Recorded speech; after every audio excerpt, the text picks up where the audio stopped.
Bonjour. Aujourd'hui, on va parler des postures de poisson. Lorsqu'on a deux postures de poisson, NT et VT, alors XT et YT, le plus souvent, on a des exos, on a des petits problèmes, des petites questions, comme par exemple, quelle serait la loi de la somme de ces variables aléatoires?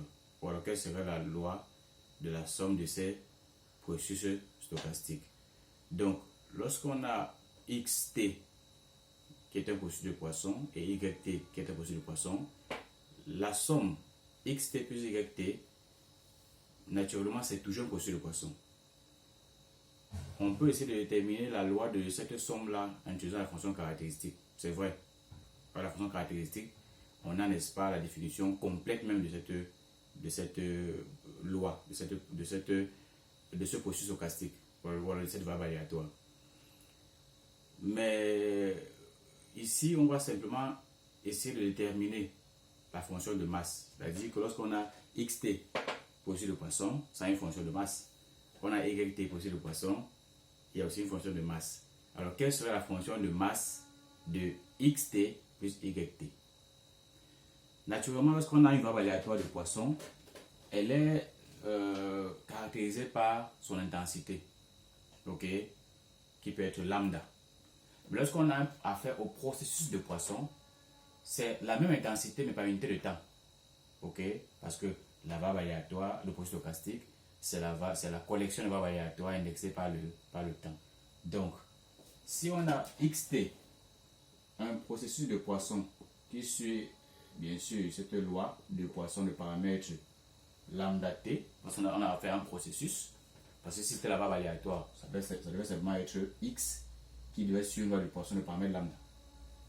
Et en même temps, on a YT qui suit une loi de poisson aussi de paramètre muté, c'est-à-dire intensité de la variable aléatoire de poisson par unité de temps. Alors, quelle est la fonction de masse de la variable aléatoire ZT égale à XT plus YT? Le plus avec cette question, c'est que à la fin, on va pouvoir déterminer aussi le paramètre de Z, le paramètre de ZT. Alors, comment on le fait? Pour déterminer la fonction de masse, on calcule simplement P de grand Z égale à un certain petit z. C'est ça la fonction de masse, puisque nous sommes en discret. Les processus de poisson sont des processus de comptage. Donc, ils sont discrets. OK? Donc, ça fait la probabilité de XT plus YT égale à Z. On peut simplement écrire ça comme la probabilité aussi de XT égale à Z moins YT. Parce que YT traverse. À ce niveau, on voit bien que si Y c'est 0, X doit donner Z, même là-haut, ça doit toujours Z. Si YT c'est Z, ça donne X doit donner 0. Donc là, ça veut dire que si Y c'est Z, X c'est 0.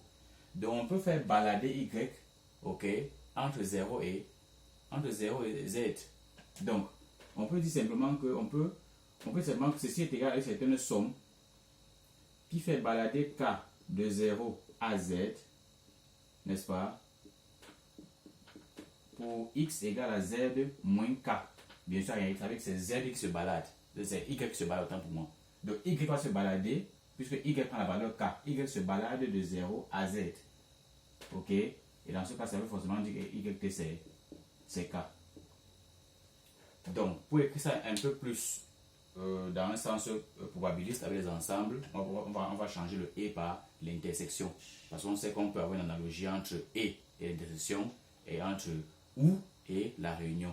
Donc, on peut encore écrire ceci comme étant la somme des cas allant de 0 à Z de la probabilité de l'événement XT égale à Z moins K, ok, inter YT égale à K. Alors, on peut se voir ajouter une autre hypothèse, comme dit dans le titre ou alors comme dit en description. X et Y doivent être indépendantes. Ok? Quand X et Y sont indépendantes, ça rend les choses un peu plus fluides, un peu plus digestes. C'est pas pour dire que lorsqu'elles sont indépendantes, on n'a pas la possibilité de calculer. On a la possibilité de calculer, juste que la dépendance des variables aléatoires crée une sorte de redondance de l'information. Ça n'apporte pas assez d'informations.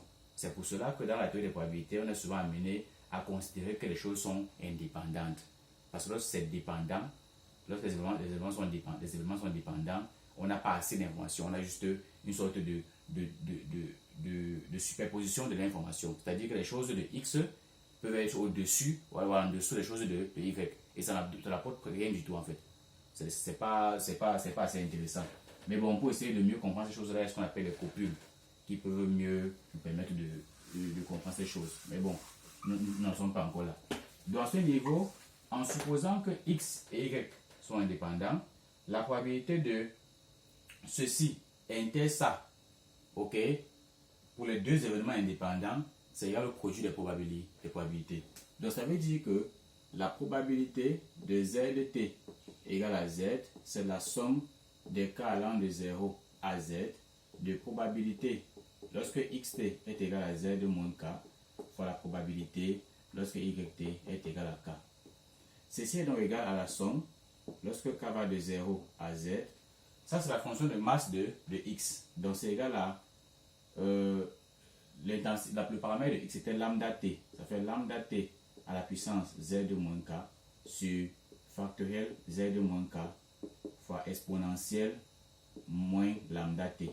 Et celle de y, c'est la fonction de masse de y va être mu t puissance k sur factoriel k exponentielle moins mu t. Alors, on va essayer d'arranger. Ok? On voit qu'à ce niveau, les exponentielles ne dépendent pas de k, mais ils peuvent sortir de la somme. Donc, on peut écrire simplement exponentielle de moins lambda plus mu fois t, somme des k allant de 0 à z de 1 sur factoriel k, ok, fois factoriel z moins k, lambda t à la puissance z moins k, mu t à la puissance k. Ici, lorsqu'on regarde intuitivement, ceci nous fait penser à quelque chose. Factoriel k fois factoriel z moins k au dénominateur. Si on écrit ceci, combinaison de k dans n, ok, c'est égal à factoriel n sur factoriel k fois factoriel n moins k. Vous voyez bien que si ici z, si ce n ici c'est le z là, en fait ce dénominateur ici là c'est la même chose qu'ici. Donc ça fait penser en fait à la combinaison. Donc il faudrait qu'au numérateur ici qu'on ait factoriel z. Donc on peut multiplier ici par factoriel z et diviser là par factoriel z pour ne rien changer. Parce que lorsqu'on simplifie, ça donne exactement 1. Tout ce paquet-ci va correspondre à la combinaison de k dans z. Qu'on note comme ceci ou alors comme ceci.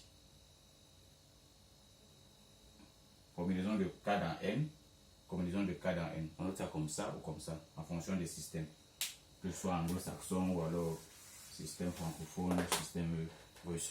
Donc, ici, c'est l'exponentielle de moins lambda plus mu t. 1 sur factoriel z ne dépend pas de k. Donc, il peut sortir de la somme. Ok. Et là, on aura la somme des k allant de 0 à z. Tout ce paquet, c'est la combinaison de k éléments dans z. Lambda et là, on a quoi? On a mu t à la puissance k fois lambda t à la puissance z de moins k. Alors, tout ce paquet-ci fait penser à quoi? Au binôme de Newton. Lorsqu'on a deux nombres réels, a et b, la somme, ok, de ces deux nombres, a et b, comme ceci, la somme de ces deux nombres a et b, c'est-à-dire a plus b à la puissance n, peut s'écrire comme étant somme des k allant de 0 à n, combinaison de k dans n, a à la puissance k, b à la puissance n moins k. C'est ce qu'on appelle le binôme de Newton. Binôme de Newton. Donc, voyez bien que si on prend N, N ici comme Z, ok, A comme mu T et B comme lambda T, ceci, tout ce paquet servait la somme, peut s'écrire comme un binôme c'est un binôme de Newton en fait. Ça sera A plus B à la puissance Z. Ok. Donc dans ce cas, qu'est-ce qu'on aura?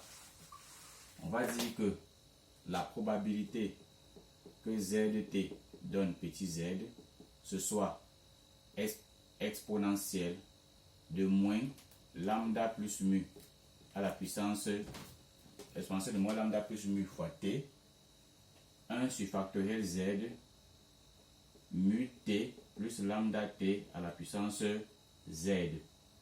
Ok. Ok. Donc, ça veut dire que ici, qu'est-ce qu'on aura?